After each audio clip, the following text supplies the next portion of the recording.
하나님의 말씀 민수기 35장 9절에서 21절까지의 말씀입니다. 민수기 35장 9절에서 21절입니다.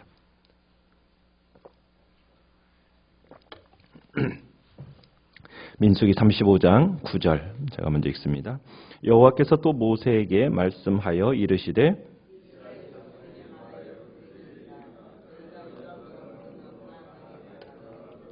너희를 위하여 성읍을 도피성으로 정하여 부지 중에 살인한 자가 그리로 피하게 하라.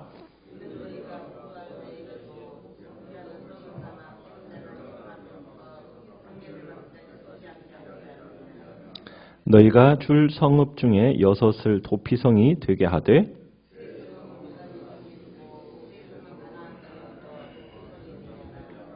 이 6성읍은 이스라엘 자손과 타국인과 이스라엘 중에 거류하는 자의 도피성이 되리니 부지 중에 살인한 모든 자가 그리로 도피할 수 있으리라.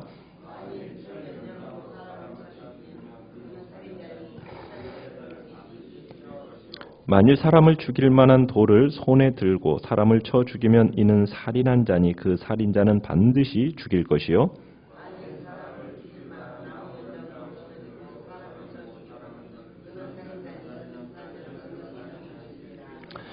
피를 보복하는 자는 그 살인한 자를 자신이 죽일 것이니 그를 만나면 죽일 것이요.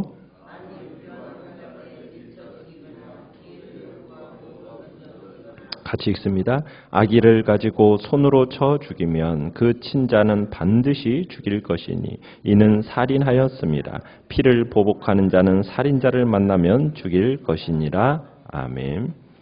오늘 말씀의 제목은 자비와 공의가 만나는 도피성이라는 제목으로 말씀을 나누고자 합니다. 오늘 본문은 도피성에 관한 규례를 기록하고 있습니다. 도피성이라는 것은 실수로 사람을 죽인 자들을 보호하기 위해서 하나님이 마련해 놓으신 6개의 도시 성읍을 도피성이라고 얘기합니다. 하나님이 도피성을 만드신 이유, 왜 도피성을 만드셨을까? 이 당시에는 아직 성문법이나 어떤 사법제도가 완성 단계가 아니었던 시기입니다. 어떻게 보면 국가가 형성 초기 단계에 있었고, 그래서 이 당시에는 눈에는 눈, 이에는 이라는 동해 보복의 원리가 이렇게 근거가 되어서 복수하는 것이 고대 근동의 일반적인 관습이었습니다. 이러다 보면은 무분별한 복수, 살인, 또 연속적인 피해 보복 이런 것들로 인해서 공동체가 혼란스러워질 경우가 있고 때로는 그 공동체가 붕괴가 될 수도 있는 일이 있기 때문에 하나님은 그것을 막기 위해서 도피성 제도를 마련하신 겁니다. 그러니까 부지 중에 살인한 자를 보호하기 위한 성읍으로 하나님께서 취하신 조치로 이 도피성 제도를 마련한 거죠. 그러니까 공동체에 속한 사람들 중에 본의 아니게 실수로 혹은 사고로 사람을 죽였을 때 그들에게 피난처를 제공하는 겁니다. 살인한 사람은 이 피해자의 가족이나 일가 친척들이 마음의 그 화를 못 이겨서 그 사람을 살인에 대한 보복을 당할 수가 있게 되지 않겠습니까? 그러다 보면은 실수로 살인을 했음에도 불구하고 잘못해서 죽임을 당하는 그런 일들을 충분한 재판 절차를 통해서 정상 참작을 받을 수 있도록 이 도피성 제도를 마련한 거죠. 피해자로부터 그 피해 보복을 당하지 않도록. 실수나 사고로 사람을 죽인 자, 도피성에 이르러 가지고 이 사람들은 도피성에 사는 그 장로들에게 상황을 설명을 하고서는 그 허락에 따라서 성 안에 머물 수가 있게 됩니다. 그러니까 도피성 장로들에게 납득할 만한 어떤 정황이 성립이 돼야만이 일단 성으로 들어갈 수 있게 되고 그리고 그곳에서 보호를 받게 되는 겁니다. 피해자들의 가족이 쫓아와서 이렇게 보복하는 것을 막아야 하는 그 책임이 도피성 사람들에게 있었던 겁니다.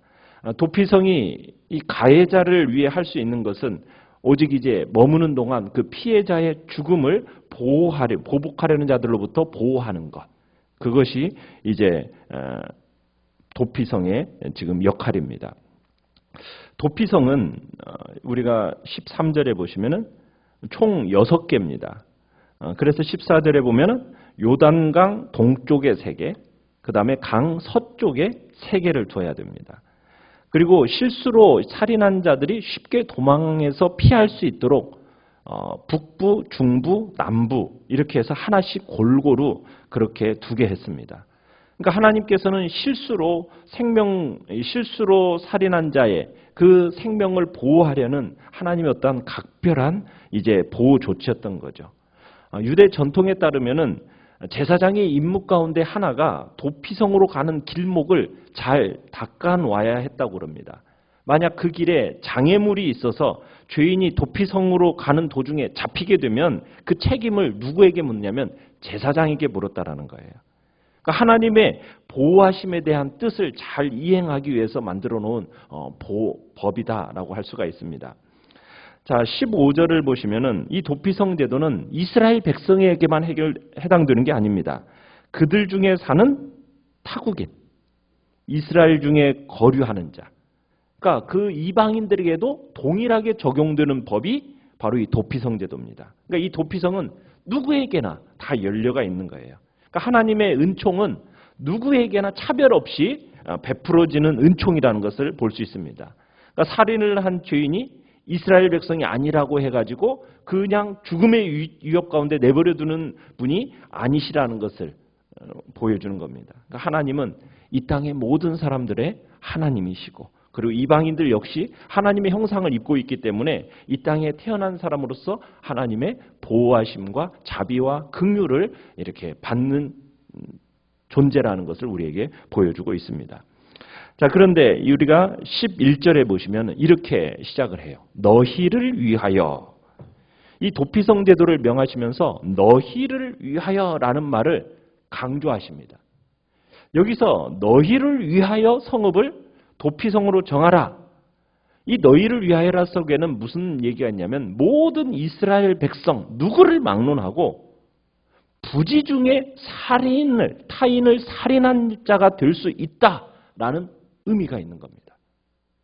모든 사람들이 이런 일을 당할 수 있다라는 거예요. 부지 중에. 뭐 요즘 시대 같은 경우에 누가 고의적으로 않더라도 여러분 뭐 차 사고로 또 어떤 일로 인해서 참 이런 일들이 쉽게 일어나지 않습니까? 그러니까 모든 이스라엘 백성들이 누구를 막론하고 부지 중에 타인을 살인할 자가 될 수 있다라는 것을 지금 의미하고 있는 거예요. 그러니까 모든 인간은 자신의 의도와는 상관없이 얼마든지 죄를 지을 수 있는 존재, 연약한 존재라는 것을 인정하라는 얘기죠. 그러니까 우리 인간은 연약한 존재입니다. 에덴 동산 이후 아담과 하와의 범죄 이후에 모든 인간이 피할 수 없는 숙명과도 같은 게 무엇입니까? 바로 우리 인간의 연약성이에요. 언제든지 죄를 지을 수 있는 연약한 존재라는 것을 인정해야 됩니다.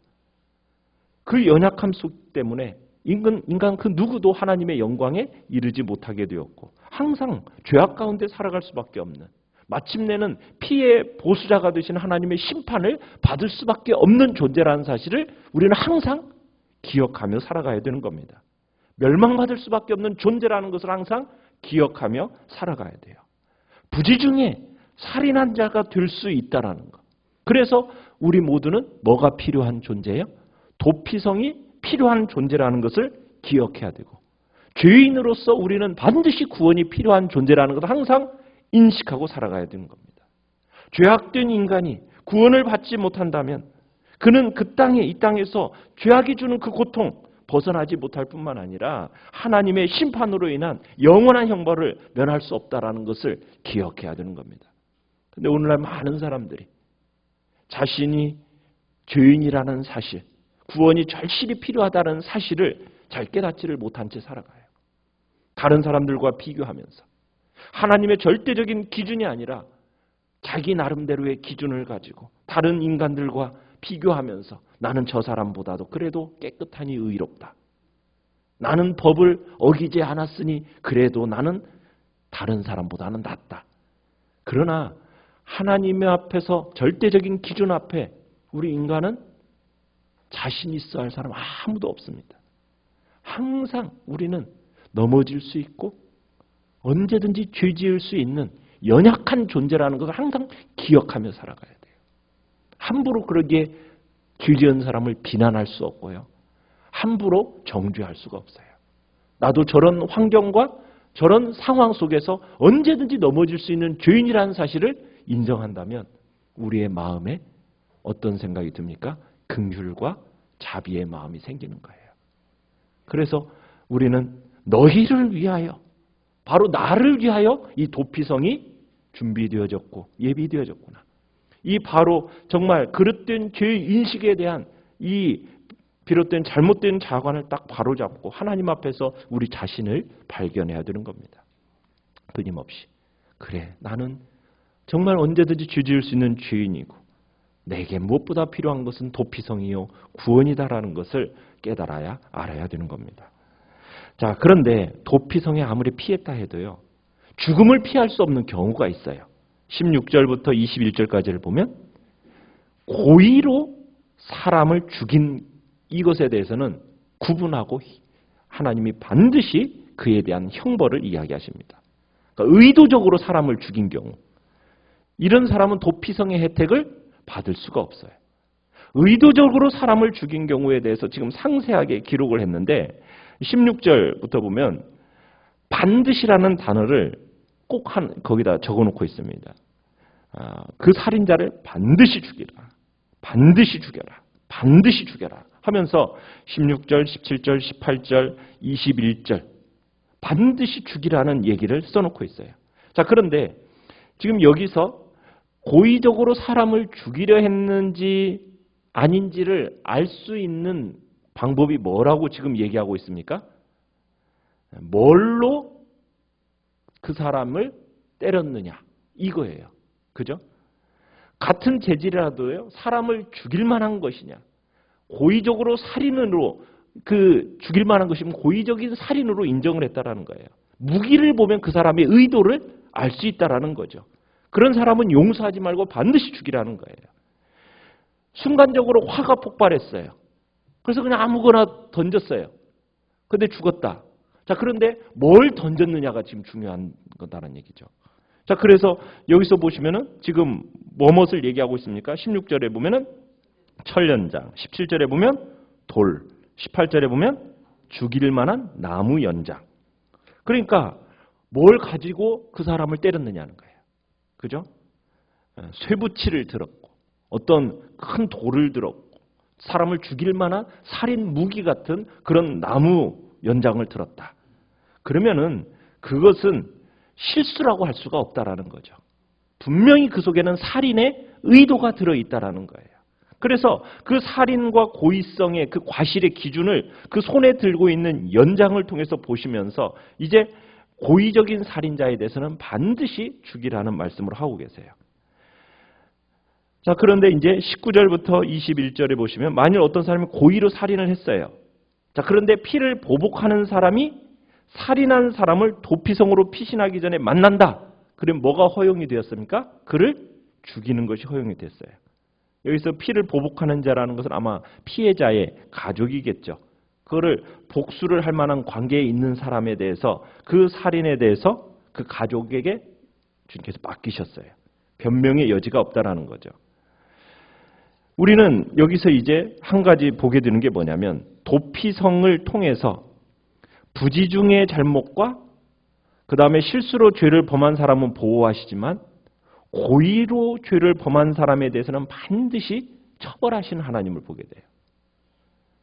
그러니까 사람의 행위에 대해서 판단하실 때 하나님은 결과보다도 뭘 중요하게 보시는 분이라는 겁니까? 동기를 중요하게 여기시는 분이라는 것을 우리는 보게 돼요. 그러니까 고의적으로 저지른 죄인지 아닌지 이걸 하나님이 보시는 거예요. 그 의도에 따라서 하나님께서는 인간의 죄를 처리하는 방법이 다른 거예요. 도피성의 제도는 인간의 실수는 감싸주시는 하나님의 자비를 엿볼 수 있어요. 그렇지만 고의적인 죄에 대해서는 결단코 하나님께서 어떻게 하신다고요? 철저하게 책임을 물으시고 그리고 결단코 면죄하지 않으신다라는 거죠. 죄는 반드시 형벌이 있습니다. 고의적이냐 부지중이냐. 고의적인 거 반드시 보응하시는 하나님의 공의라는 거. 우리는 그것을 생각하면서 오늘 우리도 한날 여러분이 하고 있는 일이 어떻게 하면 더 잘할 수 있을까? 그것을 생각하기 전에 여러분이 뭘 하고 있는가? 동기가 무엇인가? 어떤 마음으로 지금 그 일을 하고 있는가를 생각하셔야 됩니다. 선한 동기, 그게 아니라면 악한 동기에서 그 일을 하고 있다면 빨리 중단해야 됩니다. 하나님은 결과를 보시는 게 아니라 동기를 보시는 거예요. 아무리 좋은 결과를 낸다 할지라도 동기가 선하지 못하면 그것은 하나님께 인정받지를 못합니다. 오직 주님은 뭘 살피시는 분이기 때문에 우리의 마음을 살피시는 분이기 때문에 그래서 무엇을 하든지 주님 앞에서 선한 동기를 가지고 모든 일을 계획하시고 시작하시길 바랍니다. 설령 그 결과가 만족스럽지 못하다 할지라도요. 하나님께서 그 선한 마음으로 하는 것에 대해서는 인정하시고 복을 주십니다. 오늘도 혹시나 우리가 고의로 범하는 죄가 없도록 주님 앞에 참으로 우리의 자신의 또한 죄에 대해서는 항상 철저하게 인정하고 언제든지 죄를 지을 수 있는 부지중에라도 죄를 지을 수 있는 연약함을 주님 앞에 인정하면서 주님 앞에 은총과 은혜를 구하는 복된 자리에 서겠다고 결단하는 귀한 시간이 되시길 바랍니다.